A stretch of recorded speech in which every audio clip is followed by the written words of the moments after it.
There's a damn good reason I haven't done a follow-up video on the Gateway experience.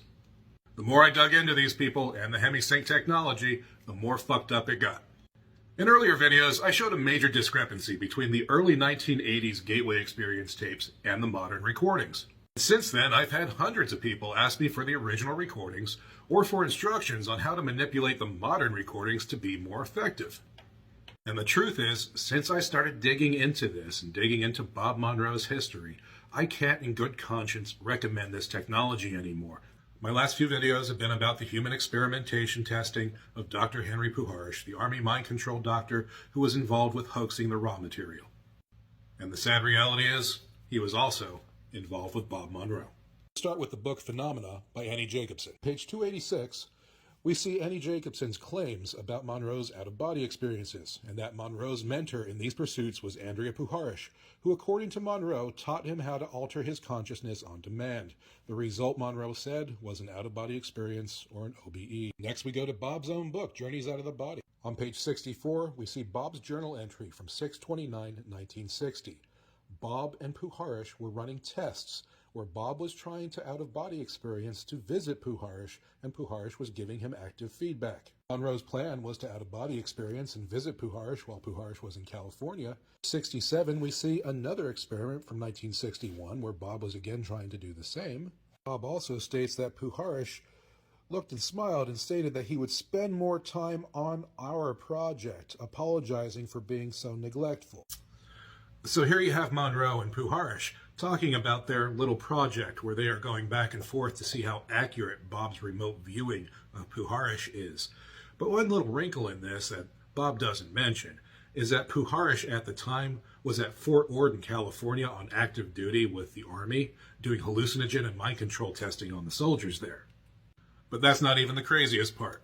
Let's see what Puharich himself says about Bob Monroe. This is Puharich's book, Beyond Telepathy, published in 1962. He talks about Monroe, but he hides his name and calls him Bob Rame, a pseudonym. 65, we see that the subject is a 44-year-old, highly successful New York radio producer, writer, and business executive. I cannot use his real name, but we shall call him Bob Rame. On page 68, in an excerpt from Bob Rame's journals, we see that he was constructing a set of built-in drawers. He was using cement, he felt lightheaded, and then he passed out. About this experience for a while and remembered back when he was at the dentist when he would play with the auto feed of the nitrous oxide machine. It was a pleasant memory. What did good old Bob Rame do? Well, he started huffing glue, and on his first attempt at inhalation from the can, it ended with a surprise. He had been working. He obtained a can, went downstairs and sat, occasionally taking a casual smell from the can. Nothing out of the ordinary happened for a while, and then quite suddenly he looked at the can and felt as if a ray of some kind of energy had come down. Looks like I picked the wrong week to quit sniffing glue. So according to Puharich, this Bob Rame was huffing glue to have out-of-body experiences, and that's where it started. And that is a hell of a different story than presented by Bob Monroe in his book. Because I got high, because I got high, because I got high. La da da da da da.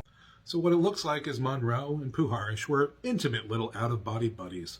Now, it's not obvious to me how Bob and Puharich met. That seems to be lost to time, but Annie Jacobsen asserts that Puharich was Monroe's mentor. But there is one additional tidbit that I need to show you. This is a copy of Bob Monroe's World War II draft card. You can see that his point of contact is Mr. R.E. Monroe, his father, that lives on 155 Oakland Park Ave in Columbus, Ohio. And here's the 1940 census record for 155 Oakland Park Ave in Columbus, Ohio. We see that at that address, we have a Richard E. Monroe, who's the head of the family, and he is a college professor at OSU. We also see a James Monroe, his son, who is 16 years old. So at the time of this census, Bob Monroe would have been 24 years old and living in New York, while his brother James was 16 and living with his dad in Columbus, Ohio. So why does that matter? Well, another James Monroe pops up in all of this history. And that is Lieutenant Colonel James Monroe, who is the head of the Society for Human Ecology, an MKUltra front organization in New York City that sat about a mile away from Monroe's residence on 53rd Street.